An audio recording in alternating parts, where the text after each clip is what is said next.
Buenas tardes, hermanos. Bendiciones.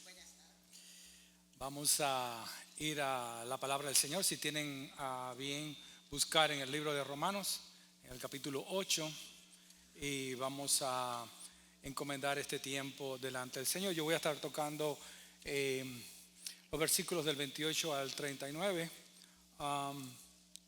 Así que si podemos buscarlo ahí. Vamos a estar trabajando eso con la ayuda del Señor. Y vamos a pedirle que Él sea el que nos hable en esta tarde. Amén. Padre Santo, en esta hora te damos la gloria, la honra y la alabanza que tú mereces. Señor, te rogamos de que tu palabra pueda ser la que discierna nuestros pensamientos. Que tu palabra sea la que hable a nuestros corazones, pero que sea tu Espíritu el que realmente haga la obra en cada persona que ha de escuchar tu palabra. Rogamos, Señor, la claridad, que tú unjas a tu siervo, también para que pueda hablar conforme a tu voluntad. En el nombre de Jesús lo pedimos, Padre. Amén. No sé si se han fijado, pero nosotros estamos viviendo en la generación más asegurada y a la misma vez la más insegura. Tenemos cámaras en las puertas de las casas, alarmas en las casas, GPS en el carro, seguro médico, bueno, algunos, no todos, seguro de vida, no todos, contraseñas, incluso a veces de 12 dígitos, verificación en 2 pasos tal vez de su cuenta bancaria, no sé, fondos de emergencia, y todavía estamos con miedo. Miedo a enfermarnos, miedo a perder el trabajo, a que un hijo se nos pierda, o que un diagnóstico médico cambie por completo nuestra paz, o que el matrimonio esté en peligro.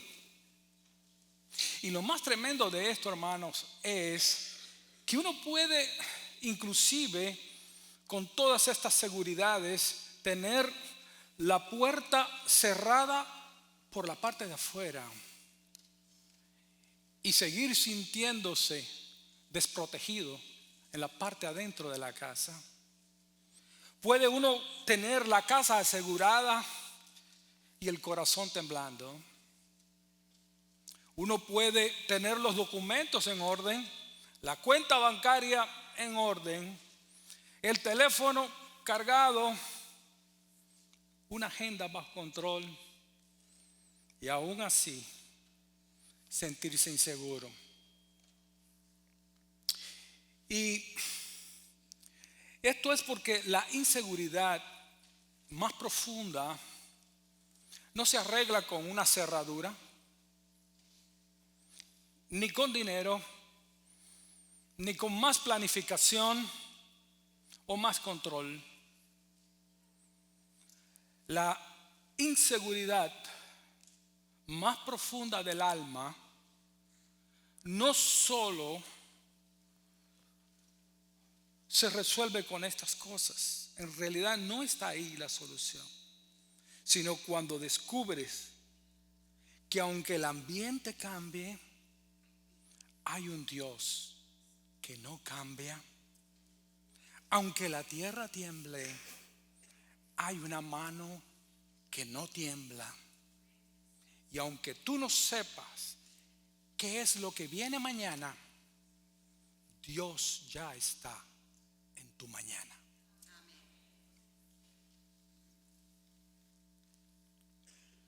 Y eso es exactamente lo que Romanos capítulo 8 pretende hacer para ayudarnos. Romanos 8, para los que conocen, Pablo ha estado hablando de que no hay ninguna condenación para los que estamos en Cristo Jesús. En fin, Pero cuando llega aquí al versículo 28, él trata de establecer, inclusive del versículo 28 al 39, hay una tesis o hay una afirmación que él trata de demostrar a medida que van pasando los versículos. Y esta es que aunque el mundo sea inseguro, solamente Cristo da una seguridad absoluta. Ahora la cuestión aquí es cómo es que el Espíritu Santo desarrolla esta verdad. ¿Cómo es que el Espíritu Santo desarrolla esta tesis a medida que van pasando los versículos? Y lo desarrolla en 3 movimientos donde va poniendo una verdad tras otra. Y la primera verdad de por qué es que Cristo es el único que nos puede dar seguridad es porque Dios encamina todas las cosas para el bien de los suyos. Vea cómo empieza.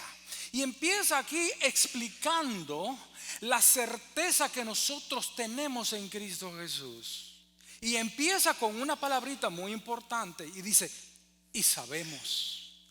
Ahora, esta palabra es extremadamente importante, porque nosotros no vemos el futuro, nosotros no sabemos ni cómo orar muchas veces, pero aquí Pablo está diciendo, nosotros sabemos. No está diciendo nosotros pensamos, o nosotros suponemos, o esperamos, o es un deseo nuestro. No, aquí se usa la palabra sabemos. Y esta palabra sabemos no es un conocimiento intelectual de algo que yo leí en la Biblia o que Pablo lo leyó en las Escrituras. No, está hablando de un conocimiento experimental. Es decir, de acuerdo a lo que él ha vivido con Cristo, cómo el Señor se ha revelado a su vida. Entonces aquí habla de certeza, de conocimiento, producto de lo que Dios se ha manifestado. Ahora, si usted sigue viendo acá, ¿por qué es que Dios encamina todas las cosas? Bueno, hay una certeza de que esto es cierto, pero también habla de los destinatarios de esta promesa. Dice aquí, a los que aman a Dios. Y aquí en esta parte, los que aman a Dios, nosotros que amamos a Dios, tenemos una promesa. Y esta promesa solamente aplica para los regenerados. Estos que habla aquí, los que aman a Dios, fueron aquellos nosotros que antes éramos enemigos de Dios, pero nosotros hemos sido reconciliados por medio de la cruz y ahora hemos sido hechos amigos de Dios. Y ahora nosotros, el amor de Cristo se ha derramado en nuestros corazones. Es decir, que esta promesa que Él va a presentar a continuación solamente aplica para aquellos que están en Cristo Jesús, a los cuales el amor de Cristo se ha derramado. Por eso es que dice más adelante, todas las cosas le ayudan a bien. Fíjense, esta promesa solamente aplica, como dije antes, a los que estamos en Cristo. Pero todas las cosas aquí, ¿sabe lo que significa, mi querido hermano? Exactamente eso. Todas las cosas. Esto incluye las cosas buenas, las malas y las regulares. Inclusive, hermano, aquellas cosas que no deseas, aquellas que no entiendes y aquellas que jamás habrías escogido para ti mismo. Ahora, hermano, no quiero que nosotros nos confundamos acá. Pablo no está queriendo decir que todas las cosas son buenas en sí mismas. Por ejemplo, el pecado no es bueno, la traición no es buena, la enfermedad no es buena, la pérdida de un ser querido no es buena. Sin embargo, hay algo aquí muy importante. Todas las cosas que él habla aquí están bajo su soberanía. Y si Dios no gobernara todas las cosas, al final él no podría asegurarnos nada, porque entonces todo estaría al azar, a lo que suceda. Precisamente porque él gobierna aún aquello que nosotros no entendemos, puede hacer que aún eso obre para nuestro bien. Y ese bien es mal interpretado muchas veces. A veces pensamos que el bien es que un mejor trabajo, una mejor casa o algo de índole material. Sin embargo, este bien que está aquí significa que todas las cosas van a ayudar para que el carácter de Cristo sea formado en nosotros. Por eso es que habla acerca del fundamento de esa seguridad. A los que hemos sido llamados, dice, esto es, a los que conforme a su propósito son llamados. Y ese propósito significa a los que Dios, las cosas que Dios se propuso desde la eternidad pasada. Y después lo va a explicar un poquito más. Y este propósito, mi querido hermano, no va a cambiar, no va a fluctuar y no va a fallar. Sigue siendo para aquellos apartados por Dios, para los que conforme a su propósito son llamados, para que un día sean hechos conforme o a la forma del carácter de su Hijo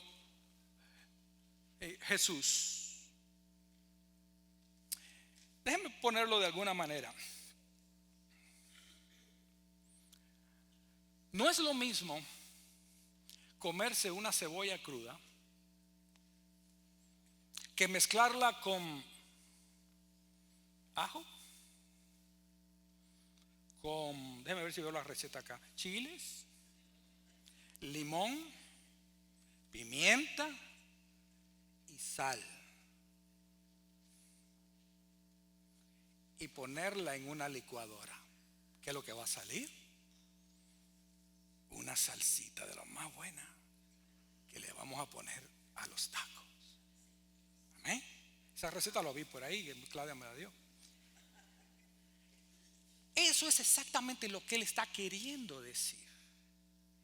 Dios usa su licuadora, licúa nuestros sufrimientos para producir algo sabroso, algo rico, algo dulce. Y eso se llama el carácter de Cristo. Cuando Dios usa todas esas cosas que te hacen llorar, va en ese proceso a producir en tu vida amor, gozo, paz, paciencia, benignidad, bondad, fidelidad, humildad, dominio propio. ¿Se dan cuenta, mis queridos hermanos? De que las cosas que suceden ayudan para bien, pero ese bien está centrado en que Dios soberano permite cosas que son desagradables porque Él está queriendo formar en ti y en mí el carácter de Cristo. Esas experiencias desagradables nos van a ayudar a tener más fe en Él. Por eso recuerda en 2 Corintios 1 que Pablo dijo, y todas estas cosas sucedieron para que no confiásemos en nosotros mismos, sino en Dios que resucita a los muertos. Es decir, que Dios está formándonos, está usando situaciones difíciles.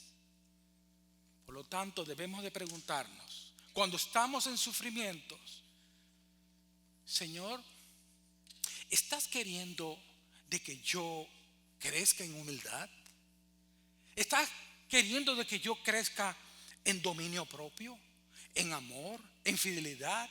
Señor, ¿tú estás queriendo que esta experiencia desagradable me ayude a mí a tener más paciencia? Amados, estemos seguros de esto, que si Dios es soberano, sabio, todopoderoso, y nos amó al punto de entregar a su Hijo, entonces debemos de creer que todo lo que Él decreta para nuestras vidas va encaminado hacia ese propósito. Amén. Por lo tanto, hermano, una de las preguntas que Él responde acá es la pregunta inicial: ¿por qué es que las cosas estas ayudan a bien? Bueno, porque nos ayudan a crecer en el carácter. Pero hay otro aspecto aquí de por qué en Cristo estamos seguros en medio de un mundo inseguro. Y esta me gusta bastante. Y es porque Dios asegura el destino eterno de los suyos en Cristo Jesús. Mire lo que dice acá. Vea el origen de esto en el verso 29. El origen eterno de la salvación de los que antes Él conoció. Dice aquí: porque a los que antes conoció. Y este antes significa en la eternidad pasada. Ustedes saben que Génesis 1:1 es donde empieza a contar el tiempo. Antes de Génesis 1:1 lo que había era eternidad. Y normalmente esto se le llama la eternidad pasada. Entonces, en la eternidad pasada, mire lo que dice aquí la palabra: que Él nos conoció. También ve lo que dice acá: cuando Él nos conoció antes de que el mundo fuese, dice la palabra que también nos predestinó. Ahora, aquí no está hablando de ninguna manera de que Dios predestina a alguien para condenación. Eso no es, ni siquiera los calvinistas creen eso. Bueno, algunos, gente extrema. Pero Dios no dice: tú te vas a ir al infierno, no importa lo que tú hagas. Eso no es verdad. Porque si ustedes miran el contexto, aquí no se está hablando de gente inconversa. Aquí se está dirigiendo a creyentes. Por lo tanto, hay que interpretar este pasaje dentro del contexto de los creyentes. Por lo tanto, cuando habla aquí que a los que antes conoció, antes de la fundación del mundo, son aquellos que Él sabía que un día iban a aceptarle, que iban a creer en Él. Entonces, lo que quiere decir aquí la palabra predestinar es que Él fija desde antes de la fundación del mundo el destino de los salvos de tal manera que se cumpla. Entonces, Él nos conoció desde antes de la fundación del mundo por nombre y apellido, y Él se aseguró desde que antes de que el mundo fuera, escuche esto, hermano, de que el propósito, el destino de cada uno de esos salvos se va a cumplir, no importa qué. Porque si solamente la predestinación estuviese basada en la omnisciencia de Dios, pues entonces el mundo estaría al azar. No, nosotros tenemos un Dios soberano. Y es un Dios que sabe de antemano y que escoge de antemano. Pero fíjese por cuál es la meta: para que fuesen hechos conforme a la imagen de su Hijo, para que Él sea primogénito entre muchos hermanos. Ese destino que Él tuvo antes de la fundación del mundo no era solo para salvarnos, porque es ahí a veces donde nosotros no entendemos este pasaje. Este pasaje está hablando y se está enfocando no en el debate de la predestinación y todo lo demás. Se está enfocando en que cuando Dios nos conoció, cuando Dios nos dio un destino, ese destino no estaba limitado. Es decir, no se limitaba al mero hecho de ser salvos, sino, o adoptarnos como su hijo, sino que el propósito de Dios, aparte de salvarnos, era formar el carácter de Cristo en sus hijos, de tal forma que entonces la familia que iba a quedar así, Cristo iba a ser el hermano mayor dentro de la familia de Dios. ¿Se dan cuenta? El propósito de Dios de antes de la fundación del mundo era formar el carácter de Cristo en nosotros. Es como cuando el padre dice: yo quisiera que mi hijo cuando fuera grande fuera así. Como mi padre, que yo después supe que le dijo a mi madre: yo quiero que un día Fernando se llame Doctor Abella. Ese era su deseo como padre. Claro que estaba pensando doctor en medicina, pero salió otra cosa. pero esa es la idea. Cada padre, hermano, tiene el mejor de sus deseos para sus hijos. Y el mejor de los deseos del Padre Celestial es que usted y yo, cuando caminemos, la gente nos confunda con Cristo. Esa es la idea que hay aquí. Por lo tanto, mi querido hermano, el Dios que gobierna las circunstancias va a hacer que cada una de esas experiencias que usted está viviendo vaya hacia ese propósito. Y vea como dice en el verso 30: y a los que predestinó, a esos también los llamó. Y a los que llamó, a esos también justificó. Y a los que justificó, a esos también glorificó. A los que Dios predestinó, a esto los llamó, los justificó. Es decir, está queriendo decir, los trajo a la fe. Hermano, el Espíritu Santo convence al mundo de pecado. Y a los que Él sabe que un día iban a salvar, lo que Él ya conoció, lo que Él ya le dio un destino, el Espíritu Santo por medio de la palabra y de Él mismo va llevando, convenciendo al mundo de pecado, hasta el punto que llega a creer en Cristo. Y cuando llega a creer en Cristo, entonces es justificado. Y la palabra justificado aquí significa declarado no culpable delante de la ley de Dios. Entonces, lo que está queriendo decir acá es que Dios predestinó, que Dios justificó, declaró no culpable, cuando Él nos llamó y nosotros respondimos. Pero fíjense que hay algo más acá. Aquí habla también, dice, a esto que también justificó, a estos también glorificó. ¿Qué significa aquí glorificar? ¿Se están dando cuenta, hermano? Esta serie de versículos, de versículo 30, le llaman la cadena. La cadena porque va hablando de los que antes conoció, los predestinó, de los que predestinó, y ahí sigue la cadenita, ¿verdad? El proceso de salvación, si se le puede llamar así. Pero si usted se fija acá, habla de que Él ya nos justificó. Y todos los verbos que aparecen aquí aparecen en tiempo pasado. ¿Nos qué? Nos llamó, nos conoció, ¿qué? Nos justificó, nos glorificó. Aquí no se está hablando de un evento que va a suceder, sino está hablando de una verdad que ya es segura. Está hablando de una realidad para todos aquellos que fuimos llamados, para todos aquellos que hemos recibido el mensaje de salvación y hemos respondido con fe y hemos puesto nuestra fe en el Señor Jesucristo. Eso ya está garantizado. Entonces, cuando usted ve que Pablo está hablando acá acerca de la seguridad que nosotros tenemos, está hablando acerca de la seguridad de salvación.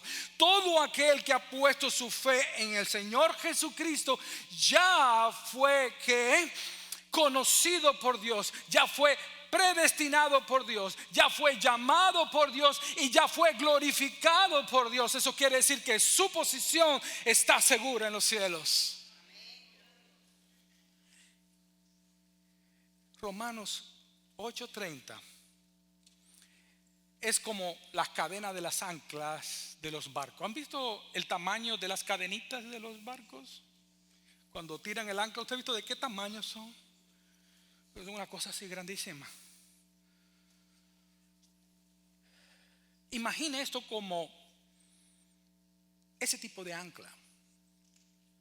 El primer eslabón está en la eternidad pasada. Dios conoció, Dios predestinó. Ahora fíjense que en esa cadena hay otros eslabones en el medio. Y eso está en el tiempo cuando dice que llamó y justificó. Pero si observa bien este pasaje, hay un último eslabón, que es la glorificación. Hermano, si estás en Cristo, tu seguridad no depende de cómo tú te sientes hoy, sino de lo que Dios ya decretó y comenzó en ti. Hay días, mi querido hermano, en que tal vez tu corazón tiembla, pero el decreto de Dios en los cielos no tiembla. El Dios que te llamó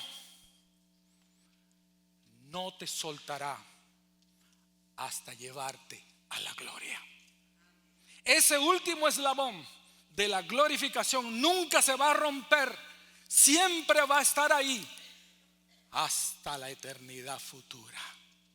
¿Se dan cuenta de la seguridad que tenemos en Cristo?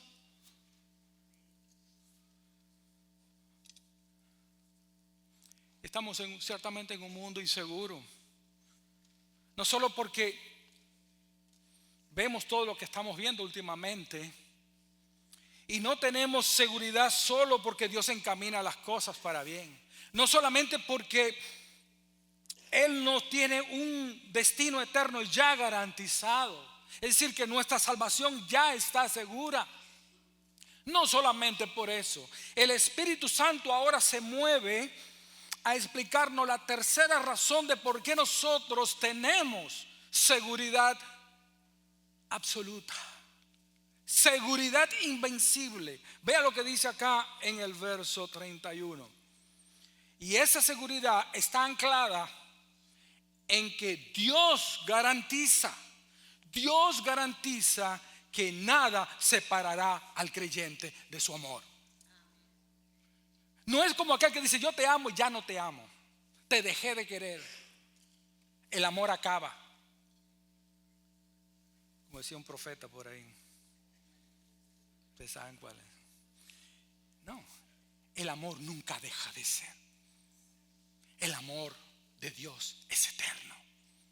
Y cuando Él decidió amarte, por eso que dice la palabra: con amor eterno te he amado. Cuando Él decidió amarte desde antes de que el mundo fuese, ese amor es indestructible. Y no importa lo que tú hagas, es como una madre, no importa lo que haga su hijo, es mi hijo. ¿Sí o no? Y si una madre ama así, ¿usted se imagina el amor de Dios, que es el originario del amor? Nosotros tenemos la seguridad de que el día que partamos de este mundo vamos a estar en gloria, y no hay cosa en este mundo que vaya a destruir, que Dios me vaya a dejar de amar. Hay hermanos que dicen: es que yo creo que Dios no me ama ya. Eso es lo que, contrario a lo que está diciendo acá. ¿Qué pues diremos? ¿Qué pues diremos a esto? ¿A esto qué? A esto que le acabamos de decir, a esto que el Espíritu Santo está mostrando.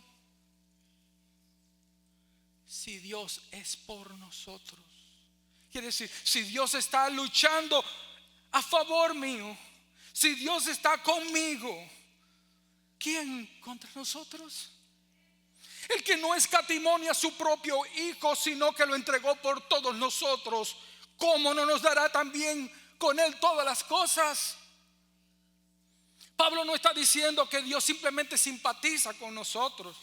Dios es por nosotros. Yo estoy contigo, yo soy tu defensa, yo soy tu escudo.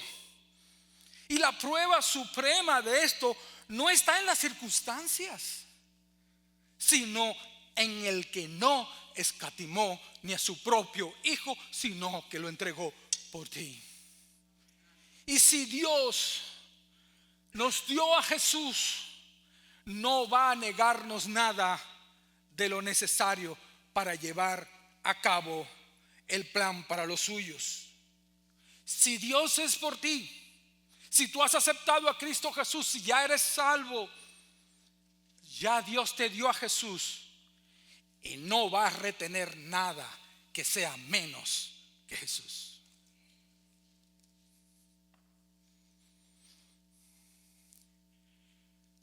Pero mire cómo ese amor se empieza a desarrollar aún más. Ese amor que Él tiene para con nosotros se muestra en que Él nos defiende. Él está con nosotros, Él está contigo. Pero también se ve porque nada ni nadie te va a poder acusar, ni nadie te va a poder condenar. Yo sé que el mundo nos acusa de hipócritas, a esto y lo otro. Que ellos hagan lo que ellos quieran. La voz de la palabra de Dios es final y dice: ¿quién acusará a los escogidos de Dios? Es una pregunta retórica que tiene una respuesta. Pues nadie. Dios es el que justifica. Dios es el que justifica. No importa cuántas acusaciones te hagan. No importa que digan de ti lo que quieran decir. Dile, ve y dile eso a Dios. Arréglate con Él, porque ya Él me declaró a mí no inocente, no culpable. Por lo tanto, la seguridad que nosotros estamos teniendo en su amor es que nada ni nadie nos va a poder condenar. Porque es Dios mismo, la suprema autoridad, el que dice no culpable. Dios es el que justifica. ¿Quién pues el que condenará? Porque usted sabe que en un juicio hay una acusación. Y después que se hace la acusación, si la persona es encontrada culpable, pues entonces se emite la condena. Bueno, nosotros ni estamos acusados ni estamos condenados. ¿No le da un aplauso al Señor en eso, hermano? ¡Wow! Nada ni nadie, es a Él. ¿Y por qué nadie nos puede acusar? ¿Por qué nadie nos puede condenar? Porque Cristo es el que murió. Cristo es aún el que resucitó, muerte, sepultura, resurrección, el que además está sentado a la diestra de Dios y el que también intercede por nosotros. ¿Quiere más? ¿Quiere más que eso? ¿Queremos más que eso? Oh my goodness.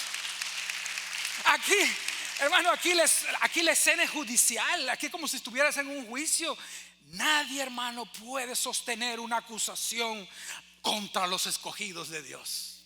¿Eso quiere decir alcahuetear el pecado? No, no quiere decir eso. Eso quiere decir que no hay ninguna acusación que vaya a prosperar delante del tribunal de Dios. Y por lo tanto no hay ninguna condena que vaya a prevalecer delante del tribunal de Dios. Ya nosotros fuimos perdonados. Ya nosotros fuimos declarados no culpables. Nuestra salvación es segura. Y como dicen algunos que la salvación se pierde, cuando aquí estamos hablando de un hecho ya consumado. Ya nosotros hemos sido justificados. Nosotros fuimos conocidos. Nosotros fuimos llamados. Nosotros fuimos predestinados. Nosotros fuimos ya glorificados. Y dice aquí la palabra que nosotros delante del tribunal de Dios ya somos declarados no culpables. La seguridad de la salvación. Porque es Dios el que justifica, no es un hombre, es Dios. ¿Y sabe por medio de qué lo hace? Por medio de la cruz. Porque cuando Cristo dijo en la cruz consumado es, quería decir que en ese mismo instante todos los pecados pasados, presentes o futuros, verde, blanco, amarillo, rojo, lo que sea, todos fueron cancelados. Y todo el acta de los decretos que nos eran contrarias fueron clavadas en la cruz. Fueron clavadas. Es un hecho ya consumado. Pero dice aquí que Cristo está sentado a la diestra de Dios. Y dice que intercede por nosotros. Ese detalle de que Jesucristo está a la diestra no es un detalle decorativo, sino que el hecho de que Cristo esté sentado a la mano derecha de Dios significa que autoridad, señorío y defensa eficaz para todo lo suyo. No hay otro juez encima de Él. No hay otro mediador por encima de Él. No hay otro intercesor más competente que Cristo, si el que murió por ti ahora reina en ti, también intercede por ti, entonces ninguna acusación final puede destruir tu seguridad. Otra cosa que habla aquí es que ninguna prueba, las acusaciones, como tú te sientas, ninguna prueba o poder creado puede separarnos de ese amor. Ve lo que dice el verso 35. ¿Quién nos separará del amor de Cristo? Respuesta: ¿quién? Nadie. Tribulación o angustia o persecución o hambre o desnudez o peligro de espada. No. Como está escrito, por causa de ti somos muertos todo el tiempo, somos contados como ovejas de matadero. Hermano, Pablo aquí no está hablando, no está minimizando el sufrimiento. Habla de tribulación, habla de angustia, habla de persecución, habla de hambre, desnudez, peligro, espada. O sea, las pruebas reales que usted y yo experimentamos. Pero esas tribulaciones no son señal de abandono, mi querido hermano. No medimos el amor por las circunstancias, sino por la cruz. Nada puede separar al creyente del amor de Cristo, porque ese amor quedó demostrado en la obra redentora y no disminuye durante tu tribulación. Esa obra sigue ahí. Sigue ahí, como te sientas, aunque llores, aunque patalees, aunque sufras, su promesa está ahí, su promesa está ahí. Por eso es que dice: antes, en todas estas cosas somos más que vencedores por medio de aquel que nos amó. Antes, en todas estas cosas somos más que vencedores por medio de aquel que nos amó, por lo cual estoy seguro de que ni la muerte, ni la vida, ni ángeles, ni principados, ni potestades, ni lo presente, ni lo porvenir, ni lo alto, ni lo profundo, ni ninguna otra cosa creada. Hermano, es que no existe nada que te pueda separar a ti del amor de Cristo.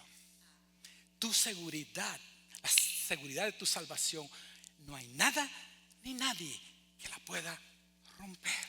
Ni lo alto, ni lo profundo, ni ninguna otra cosa creada nos podrá separar del amor de Dios que es en Cristo Jesús, Señor nuestro. La prueba nunca jamás va a invalidar su amor. Hermanos, esta es la seguridad que tenemos en Cristo, de que aún en las cosas difíciles, en las cosas muy duras, Dios va a usar su licuadora para producir el carácter de Dios en ti y en mí. Él va a irte cambiando, va a irte modificando. Tienes la seguridad de la salvación eterna, garantizada. Y tienes la seguridad de que no importa lo que pase, nada de eso te separará de su amor. Ahora, como le dije al principio, esto es solamente una promesa para aquellos que están en Cristo Jesús. Tú que estás aquí, ¿tienes a Cristo Jesús en tu corazón? ¿Ya has creído en Él? ¿Ya te has entregado? Y si tú eres salvo, pero estás pasando por sufrimiento, yo te doy un consejo y quiero que esto quede a manera de conclusión y como una tarea para cada uno de nosotros. ¿Qué les parece, hermano? Si ustedes hacen en un papel, un blog, lo que sea, y usted anota el sufrimiento que está pasando y ponga otra columna al lado los 9 elementos del fruto del Espíritu: amor, gozo, paz, paciencia, benignidad. Y pregúntese: ¿cómo esta tribulación o este dolor me ayuda a mí a cultivar algunos de estos elementos del fruto del Espíritu? Porque entonces tú vas a estar permitiendo que el carácter de Cristo se forme en ti. ¿Le parece? Hacemos esa tarea. Haga eso. Hermano, en un mundo inseguro, solamente Cristo da seguridad. Y yo quisiera que leyéramos este salmo para concluir. Salmo 46. Salmo 46. Pueden ponerse de pie, hermano, para leer la palabra. Solamente voy a leer la palabra.